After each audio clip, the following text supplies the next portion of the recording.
You actually need to know these things. Oh, Michelle, are you going to record for us? Okay, great. So then I'm going to just say welcome again to everyone attending this training. Today we are doing a continued training series, and it's with regards to how to present information to leads and prospects. Okay, so it's not just for people who are going to present online in the Zoom presentations. This is if you want to have an offline class at home as well. And because we are going to make certain changes to the presentation as it was done like a couple of times or a couple of classes ago to become more compliant with what we are required to say and what we are not allowed to say, I'm going to ask that all presenters actually watch this training first before they're going to be allowed to do their next presentation. All right. Obviously, we're going to record this as well so that it's easy for you to come back to and rewatch. Sorry, I can't hear a thing. Who is it? Alison? Can you still not hear, Alison? Can everyone else hear me? Can you just give me a thumbs up? Everyone else. Okay, Alison, please maybe try and play with the volume of your sound. All right. Okay, so I'm going to carry on. So this is going to be a recording, I think, that we're going to have to reference quite a few times. And the reason for that is we've got quite a couple of new presenters that are coming forward or saying they want to present. We've had some very good presentations first off from most of the people, but we do have an odd one here or there where there just isn't enough information being provided or incorrect information is being provided. And that obviously becomes an issue when there is a class of about 50 people, because if we go about saying the wrong thing to so many people, we may get into some issues with doTERRA compliance. All right. I'm also going to switch things up a little bit today. I want to do the recording in two. In other words, we can have two sessions. It's going to be a long training.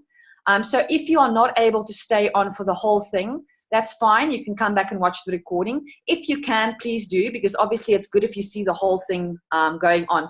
But the reason I want to actually do two presentations is no one is capable of actually concentrating for more than 40 minutes. All right. You get taught that as a trainer when you do train the trainer kind of training. No one is physically able to concentrate for more than 40 minutes unless you have little breaks in between. So I'm going to actually just start off and say, when we run an hour presentation, just think about that. When you go into the last 20 minutes of that presentation, which is the most important part, that's the one about the business side. No one can concentrate anymore. So please keep that in mind. And that's why I'm going to say today that we need to cut on our information even more so that you are not going to go over the 45-minute mark. So when you do that very last slide about talking how doTERRA changes your life one drop at a time, you hit minute 45 so you can go into questions. Okay. And we are all going to have to cut because we're all very passionate about what we're doing. We absolutely love doTERRA. We love the products. And it's almost as if you think you're going to say less, and then when you start presenting, it just takes over, right? And you just want to tell everyone everything, okay? But we have to stop doing that because we're losing people along the way. And do also take note that the presenter is everything. And Peter Rea has said this very many times in all his trainings. People do not buy into doTERRA. They buy into people, okay? And I'm saying it in different words now because I'm saying it like I understand it from Peter. They want to join your team. They want to join you as a person, or they want to join the South African doTERRA team, all right? And all of that depends on how you present. And that's the reason we have this continued training today, because we are really on the lookout for good presenters, because if you have a bad presenter, you might actually lose a couple people along the way that might have joined who are now not going to join. So the importance of presenting is actually, I can't overstate it enough. You have to be prepared. You have to know what you're talking about, and you need to be confident without being arrogant. And I'm going to touch on that a little bit as we go on through the next slides. Okay, so I'm going to start sharing my screen.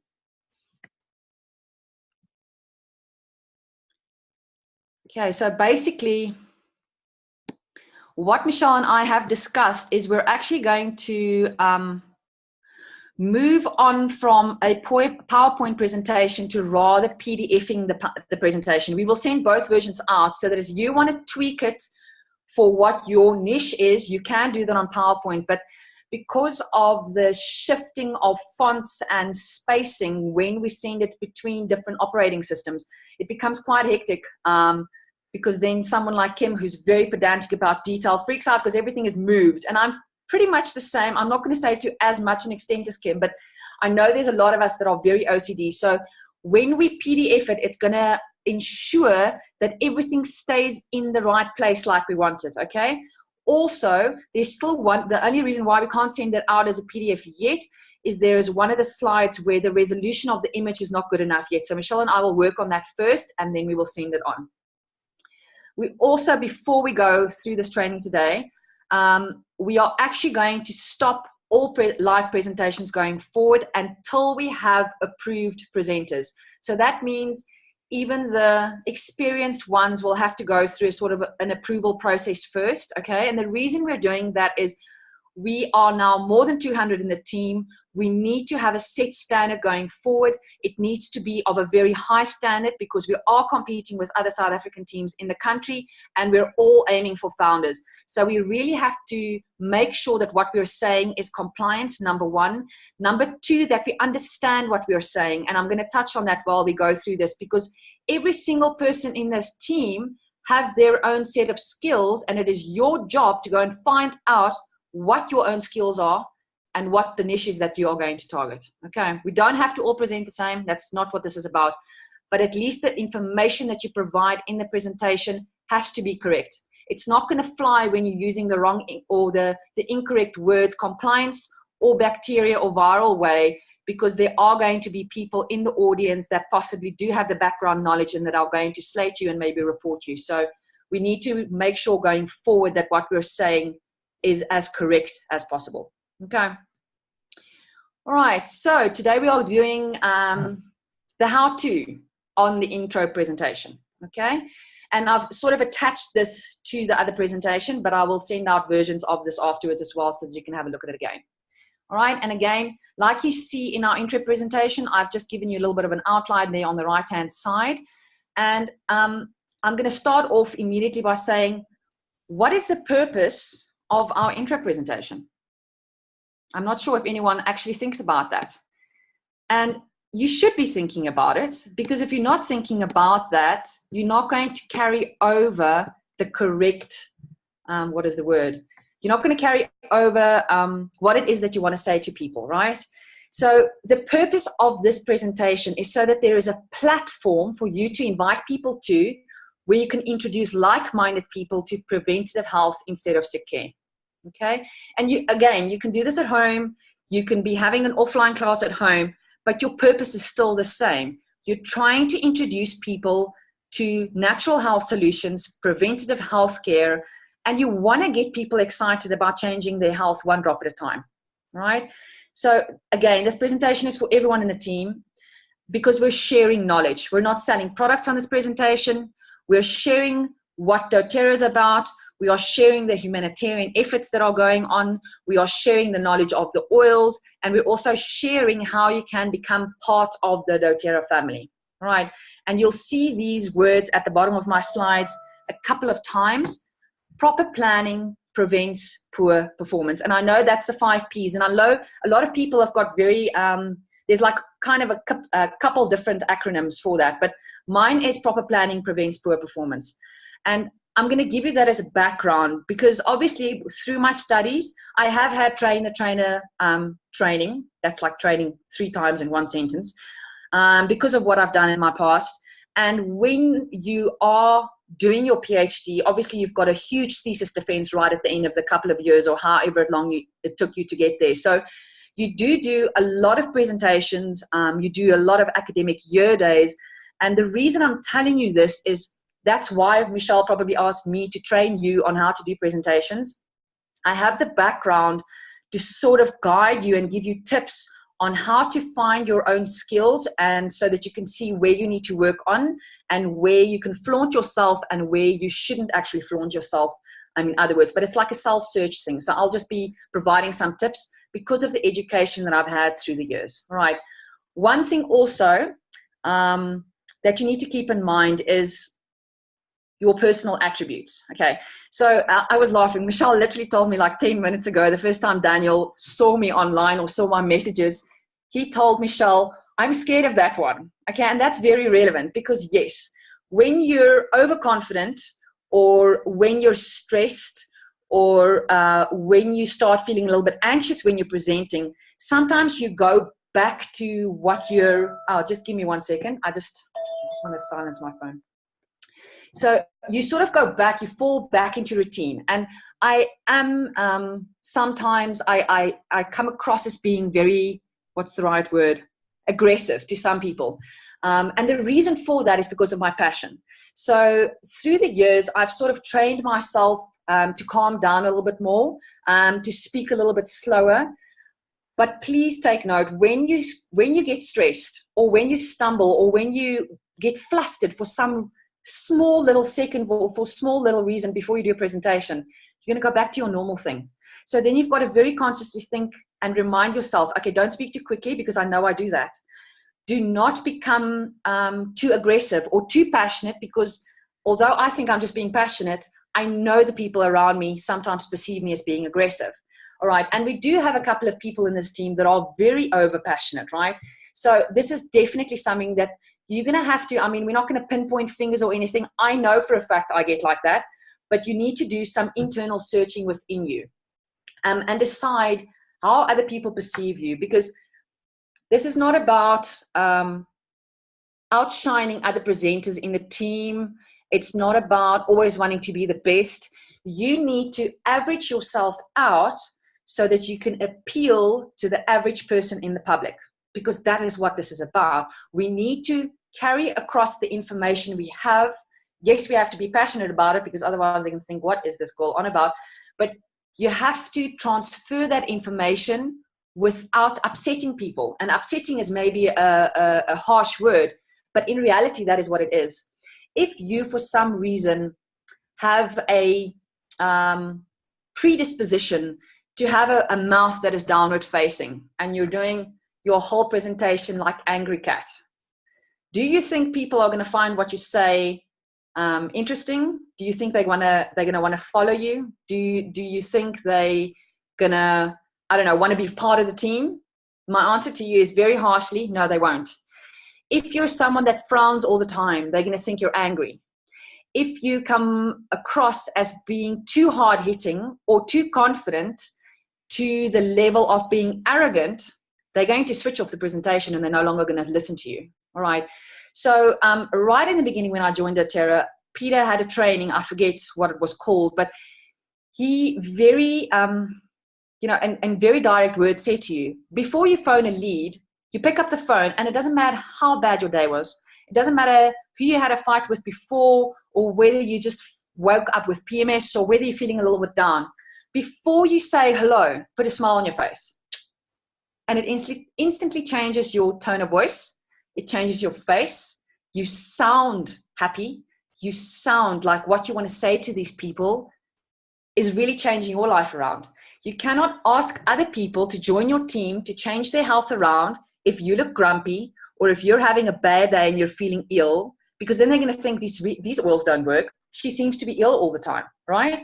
So you've got to be very careful the facial expressions that you have that are going across to these people, because remember their cameras are on, but hey, yours is on too. And this is not just for the presenter. This is very important for the backup too, okay? If you're going to sit there, and I've seen this happen a couple of times on the presentations the last 2 or 3 weeks.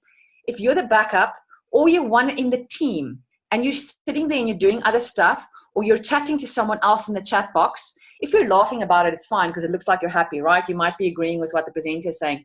But say someone has made a comment and you don't agree with it and you're like me, you're very expressive with your face, and for those couple of seconds you look annoyed with what someone has said. Please note that everyone else in that presentation is going to see it, and it is not professional at all. You might turn people down, okay? So introspectively, go and look at yourself and try and see how you can gear yourself to become accustomed to look like you're always in a good mood, like you're always healthy, because you're dealing with the general public and you want to convince them that what we're doing is what they need in their lives, okay? And no one is going to follow someone that is depressed all the time and that is sick all the time. They want to be with positive people. They want to be with people that are healthy, because that is what they are striving towards when they attend one of these presentations. Okay, so I was saying to Michelle earlier today, this week I'm going to have to go and do something to my forehead again, because I've got this thing they call the De Villiers frown. It's like this, I don't know, canyon in the middle of my forehead. All right, and unfortunately I don't do it. It's just there, and it does look like I'm angry all the time. So I am conscious of that. And you need to be conscious of what you're doing while you're on the presentation as well. May I make a suggestion? Come on in the beginning if you're a backup and you're a team member, but then switch your camera off if you're going to be doing other things. If you're not going to partake in the presentation by listening attentively and actually trying to learn, switch your camera off so that you do not affect the other people around you. Okay. All right, so I've talked about attitude. So smiling and interested, yes. Frowning and looking bored, oh, good heavens, no. It's just no. It's just don't do it. Okay, just no. And I'm going to try and do like a couple of presentations where I come on and I can maybe send you a chat message. And please don't feel offended. But if I can see it, everyone else around me can see it. Okay. So do not look bored, and do not frown, and do not look like, oh, what did that person just say? Don't do it. Okay. We have to be supportive of each other in a good mood. Then facial expression. That's the one I talked about, about the frowns and the whatever. Energy level. If you are for some reason not feeling well on the day, remember that your energy level is going to carry across the phone when you speak to leads, but also very much so on a Zoom call, because the camera doesn't hide anything. And this is something that Bianca can teach us a hell of a lot about, because of her, the way that she speaks, the way that she pronounces her words really well. I mean, she is a voiceover artist. This is her profession, okay? So your energy level is also going to transfer across. So if you're unable to present for that, why not rather ask someone else to maybe assist you by being your backup, or that they present and you then be their backup instead if you're feeling really low or really down. All right. Next one we need to look at, language usage and the speed of presenting. We get carried away. I do this all the time. I get so very passionate, and then I like start mumbling and I'm start talking like this and my mouth goes, blah, blah, blah, and then no one can hear you. It's not just that. It's most of us struggle with internet every now and then. And remember what happens then. When you're speaking too quickly, and say your internet becomes unstable for 2 to 3 seconds or even milliseconds, besides the fact that it's going to start like you're slurring, because you're speaking too quickly, it's going to sort of, it jumps forward, and the people listening might lose 5, 6, even 7 words. And then they missed it. They completely missed what you said. So consciously think of the speed that you're presenting at. Rather say less than say more. Okay. Language usage is unfortunately something I am going to have to touch on as well. I know we're trying to make it as homely as possible, and I know some of us throw in an Afrikaans word here and there, which is all good and well. But when we have a very strong accent that goes with the Afrikaans words in between, know that you might lose more than half your audience if they are unable to understand an Afrikaans accent, for instance, or an Afrikaans word. We don't want that either. That is the reason why we're doing most of the presentations in English, because it's the language that most people in the country speak. Okay, so again, be conscious. And I'm going to touch on in the next slides how you need to practice what you're going to say in a presentation. And if you practice an efficient or sufficient amount, then you won't forget your words in the presentation, and you won't have to switch back to an Afrikaans word just because you can't remember what you were going to say. This is another very important point. Willingness to learn and improve. All right, we get faced with walls all the time in our industry. Specifically, and I'm going to specifically refer to aromatherapists, because you know a lot of them are still on the you're going to poison people if you use them internally and all that kind of thing. And I know we're not going to speak about internal going forward, but this is a very good example of where someone in their profession has made a conscious or unconscious decision to stop learning. In other words, they're no longer willing to improve or to accept that they've made a mistake, or to learn from others, because they have this arrogance about themselves that they know everything and that they are the best. And it's not going to work in our team. It's just, if that's the way you feel that you can't improve, you shouldn't have joined the team, because we're in a very fast-paced, changing environment with regards to health issues and preventative health. And you are going to, at some stage, have to take positive criticism, all right? And I might even have positive criticism from Michelle today after my presentation today. But because of my willingness to learn, it's not an issue. I'm not going to get upset about it because it is my absolute drive to always perform at the best that I can. And you can only perform at your best with the information you have at hand at that moment.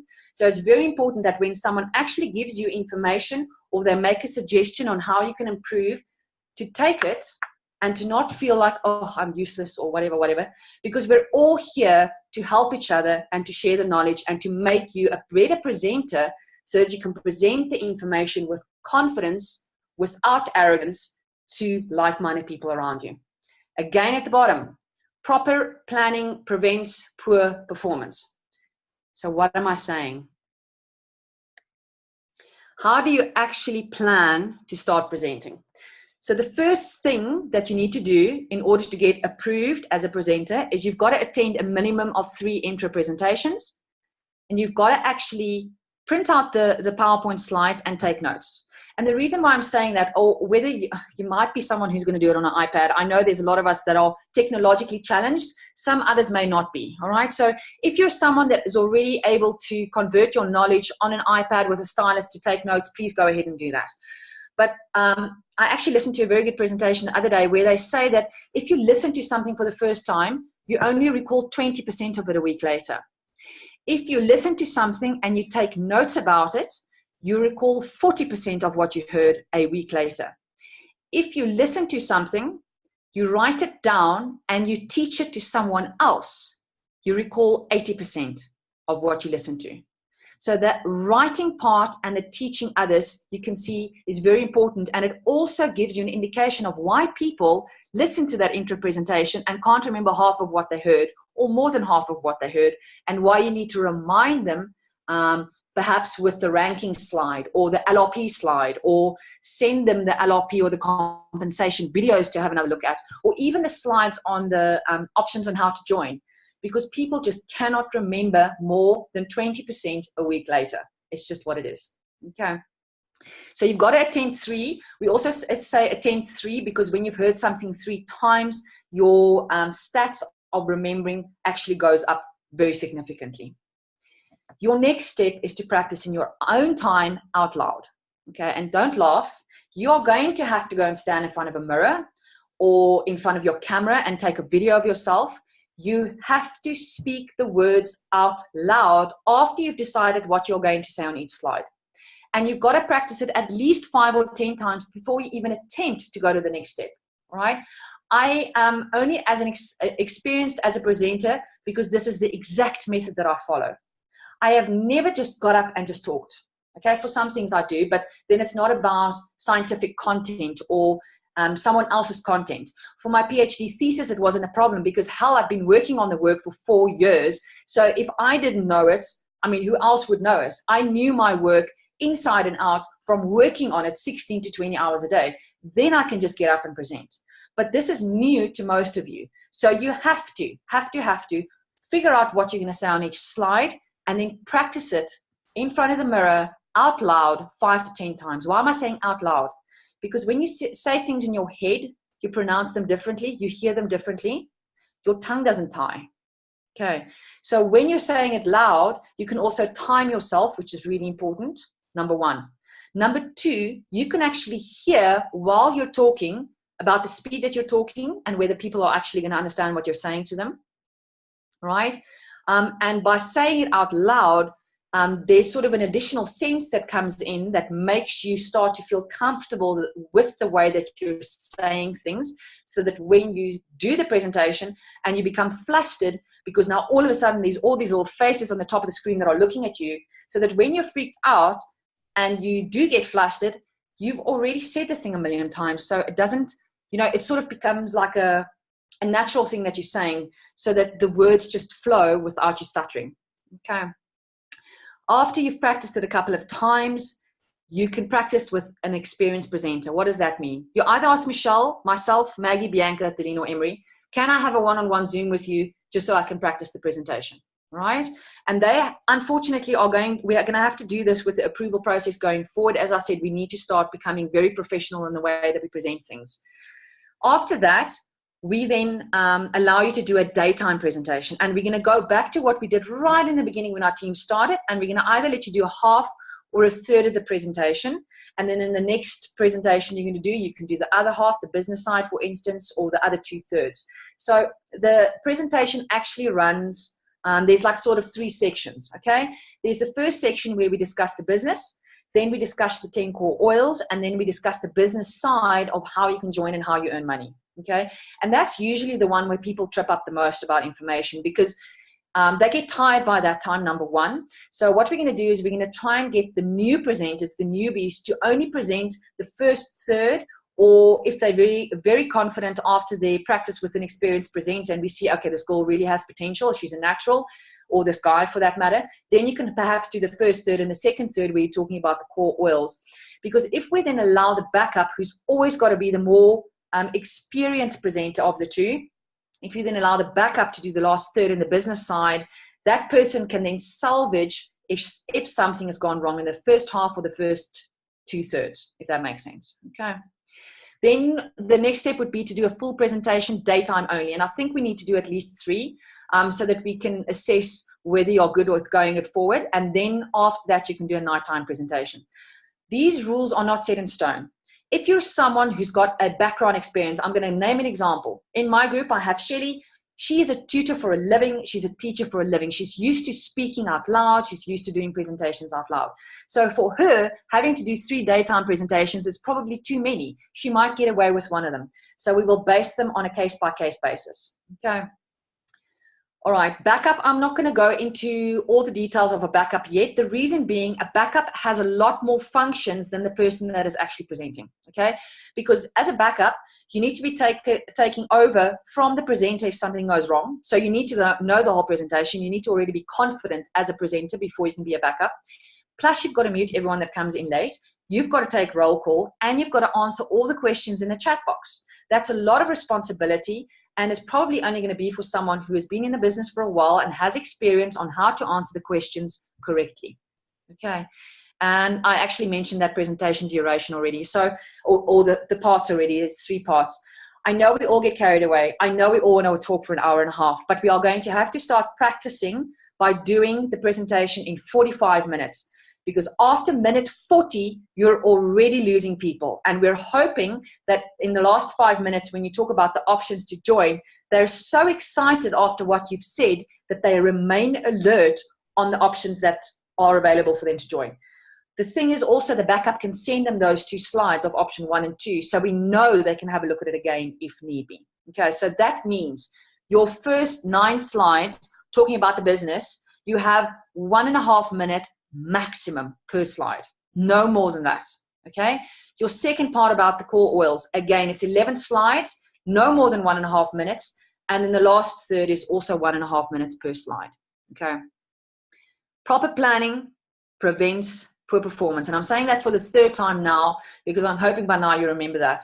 What that proper planning means is that when you're practicing it out loud, because by that stage you've already made your notes on what you're going to say on each slide, you have to find what your niche is. I babble on and on and on about the micro and the science because that is my background. I have studied science for 11 years. That is what I know I'm really, really good at. So for me to present the science slides with more detail is very easy. That means I know I have to cut down on what I say on the other slides. And you're going to have to do the same. If you're someone who would prefer to speak about the core oils more because you've got some very good testimonials, try and cut off on the time that you speak about the other slides and focus more on that because that is what you're good at. And then the last thing I'm going to say on that, the very last third of the presentation is the most important. So do not go over time in the first 2/3 because then you're going to have to rush the business side. And at the moment, the entire presentation is geared at getting people into the business. We are not running classes yet to just teach people about oils. We'll do that after the launch. At the moment, our presentations are geared at getting people involved into the business. And if you've spent too much time in the first 2/3, you're going to rush the business side. And again, you're going to lose possible leads.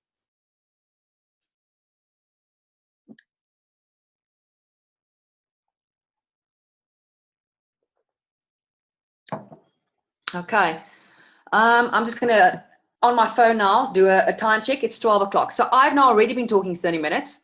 So I'm going to carry on how you handle Zoom and the next 10. Okay. And then by then we're going to stop the presentation so that we can have just like a 2-minute, 3-minute caucus chat, and then we can carry on.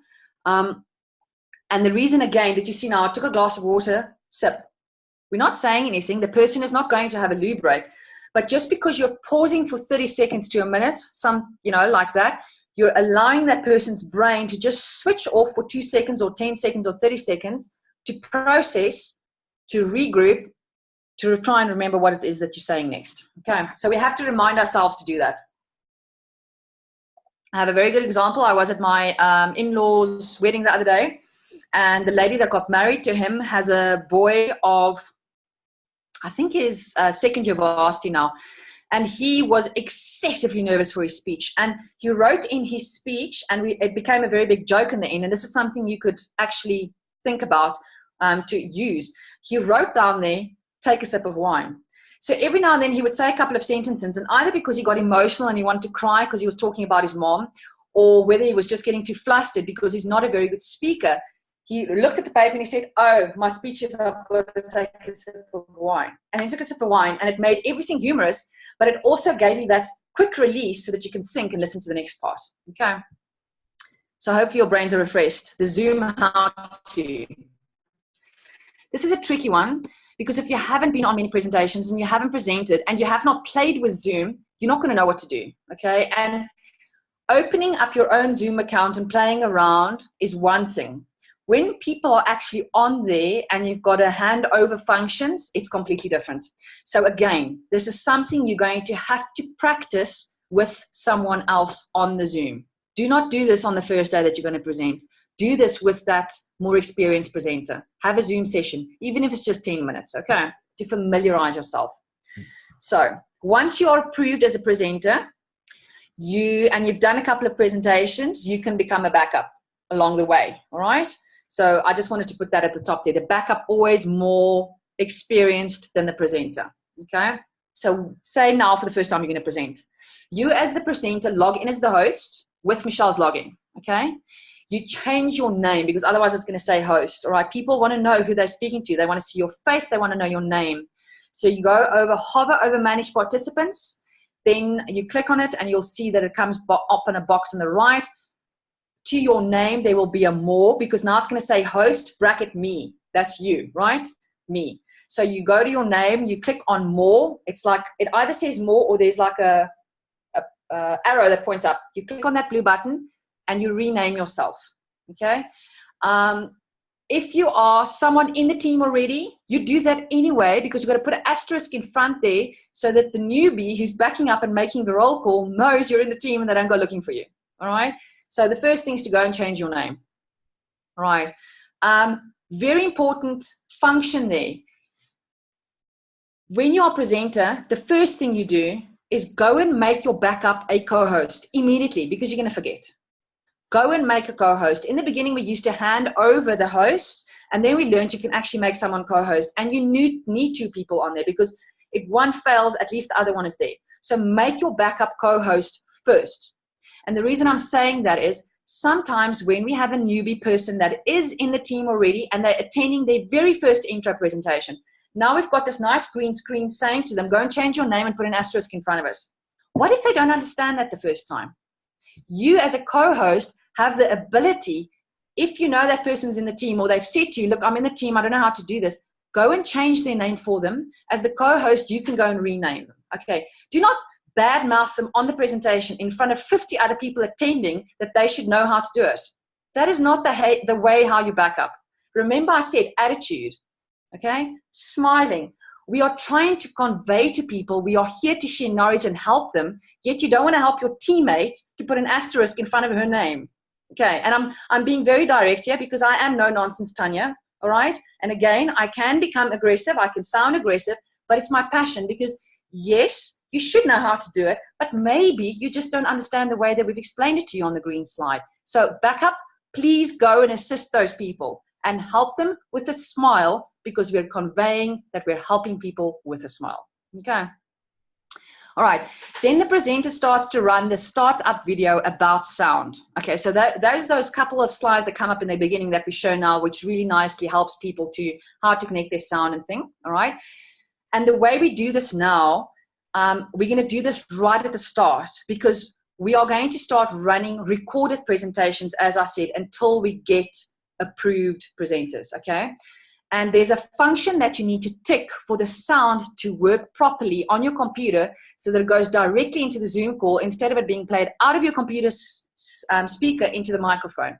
So when you click on share, you know that you click on the green share at the bottom of the Zoom screen, and you get that pop-up window, then goes to all the millions of windows between that you need to choose which one it is that you want to, that video that you want to run. At the left bottom, there's a little wording saying, share, tick share computer sound, share computer sound. That's what the wording is, share computer sound. And it's like got a little open block. So you've got to tick it because you want to share computer sound, and then you click OK. All right. And then you know the sound is going to work. Michelle and I tested it. If you don't do this, the sound is going to be horrific and everyone is going to log off. So please remember to do that. That is a new step that we're introducing today. Okay. All right. So the backup presenter, very important. You've got to have the PowerPoint presentation open on your computer in the background, because if something happens to the presenter, you need to know which slide she was on while you're busy taking down the names and helping people to get it sound. You've got to have the presentation open so that you can just carry on. You go to the slide and you carry on presenting as if nothing has happened. Okay. Also, sort of a rule that we unfortunately have to bring into play now going forward because of what we've experienced in the last 2 to 3 weeks. Only the backup may message people in the chat box that are struggling with sound. Okay. Unless someone asks them to help them. Okay. So say like in today's presentation, Kim was backup, Michelle was running the presentation. Say Kim saw there was 10 people, because I was on there as well. Kim saw there was 10 people. She couldn't get to everyone quickly enough before Michelle was going to start. Nothing stopped her from having to tell me, Tanya, please assist, and message that person or message that person.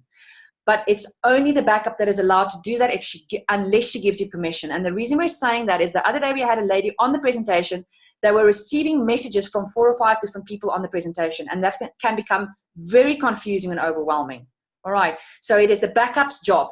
It's no one else's job to do that unless the backup tells you to do it. Okay. It's also the backup's job to greet people as they come onto the presentation and to have conversations with them. And presenter can do this as well. All right. If you're very flustered and you're very nervous, where is my frankincense? As a presenter, take a drop of frankincense and use it internally. Don't tell anyone I told you, because we're not allowed to use it internally. Frankincense focuses your mind and calms you down. Okay. Very, very, very important. So the backup is actually there to make you feel comfortable as a presenter, because she's doing all the talking. If you're becoming more accustomed to it, you can also start greeting the people. How are you? You know, who sent you the link, that kind of thing. So it's a conversation, a two-way conversation going between the backup presenter and the people in the room. Don't just stay quiet, because then it becomes really uncomfortable. Okay. Please keep on reminding people that the presentation will start in 5 minutes, the presentation starts with 3 minutes, the presentation is going to start in 2 minutes, you know, that kind of thing. Have conversations with them, because again, this is a people's business. And as much as we all say we're introverts, we are dealing with like-minded people, so it's easier to talk to them. All right, then the presenter stops the start video by stopping the screen share, okay? And then the presenter mutes all, okay? And I'm doing this as my rule. I do not want the backup to mute all at the start, because what happens is the backup then mutes the presenter as well, okay? It is the presenter's job to press mute all first, all right? And then you bring up the presentation. You cannot mute all if you're already screen sharing. So the order here is very important. Okay. So first you had the green thingy going. Please note, when you have the green thingy going as presenter, you cannot see the chat box. So the backup's job is to make sure that everything that's in the chat is being handled, or to help people with sound. Then for a brief moment, you're going to see the chat box when you stop sharing to switch over to mute all and to switch to the presentation. But don't get disturbed by the chat box, because again, it is the backup presenter's job. It's not the presenter's job. All right. Then after you've muted all, because the backup is already co-host, she can then mute everyone as they come into the presentation, okay? You then bring up your presentation, and here I'm putting in two things. We're saying you bring up either the recording or the PowerPoint presentation. For the next couple of sessions, we are going to run a recorded training instead. And the reason we're going to do that is because we want a standardized presentation until we have everyone trained to say the right thing at the right time and to be able to handle the Q&A. Okay, so you're going to bring either one of those two up. Again, remember that the share computer sound at the left bottom needs to be ticked. Very, very important, especially for this one, because with the green ones, there's no sound. But if you bring up a recording, it's very important because otherwise you will not hear the person doing the presentation on the recording. Okay, so when this presentation then comes up, either the recording or the presentation on that first slide, you've got to do housekeeping. If it's a recording, the recording will do the housekeeping. If it's you doing the presentation, it is your job to do the housekeeping. You have to remind people they're on camera. And yes, put in the humorous joke. We saw someone going to the toilet the other day. Or we saw someone eating chicken bones and there was chicken all over their face, right? I've seen that before. That was funny. That was really funny. Okay, I luckily didn't see the lady that got undressed, but you've got to put something in there to remind people that the cameras are still on, especially the people on phones, because sometimes it's almost like their back camera comes on. I've seen that before where their back camera comes on, then it's like whatever's going on, and then they turn it around, and it's just random. Remind them, okay? Tell them to rather switch their cameras off, just like I'm telling you to switch your camera off if you've got a frown like I have all the time, okay? Then muting. Because you're muting everyone, you've got to say, we have muted everyone because we do not want background noise during the presentation, okay? You will be welcome to unmute yourself at the end of the presentation to ask questions. And on that note, if you want to ask questions during the presentation, please pop them into the chat box at the bottom of the Zoom screen and someone on the team will be able to assist. If they are not able to, we will hand them at the end of the presentation. So that is the housekeeping, okay? Then you take another sip of water. All right, and now you're going to run the presentation. So you're either going to present the presentation or the recording is going to run, okay? Afterwards, they're going to be unmuted. And the presenter then, during the recording part, because the recording is not going to talk about the presentations or the monthly special, all right? So we can use it in future again. You will then, as the presenter, who didn't really present if there was a recording, but you're still the presenter, you're going to have to mention the monthly special, all right? And then you're going to have to say to everyone, please unmute yourself if you have any additional questions, okay? It is also going to be your job to tell people, I think it's on the next slide, yeah. Oh, yeah, I'm actually talking about this unmuting themselves thing. Sorry, I have to go back to that. The live Q&A. There's a live Q&A at the end, right? If you do not have the answers, if you do not have product knowledge yet, if you do not know how to answer the questions, you're going to have a really tough time. And I do not want anyone to have a vague response. Not, I think, maybe, you're not going to look confident. You don't know what you're doing. People are not going to want to join your team. So if you don't know, ask the backup, could you maybe assist with this question? Say the backup says no.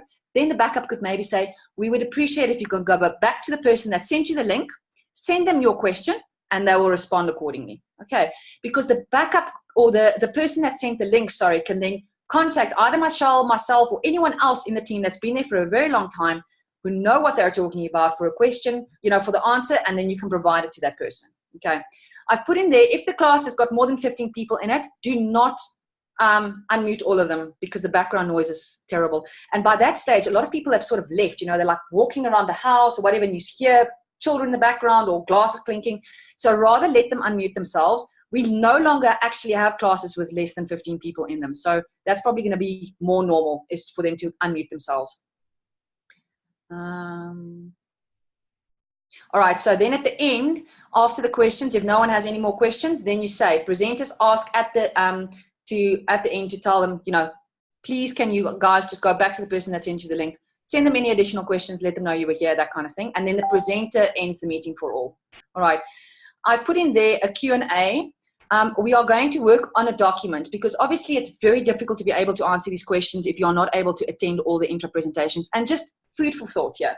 The reason I have all the answers, The reason Kim has a lot of her answers, obviously Michelle, because she was there from the start. The only reason we have all this knowledge to answer the questions is because we attend as many intro presentations as we can.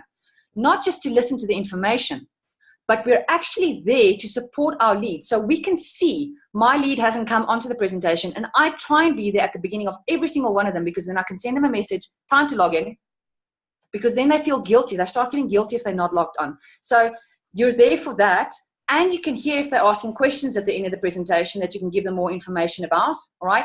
And you're learning from the other people that have more info. So it's about the learning. You're learning, okay, someone has asked this question at the end of the presentation. I actually didn't know how to answer that, but now I can listen to what they're saying so I can help my people after the presentation. All right, that's also an important reason on why you need to attend as many of the intro presentations as you can. And now I wanted to ask Michelle to stop the recording. She's gone. There we go.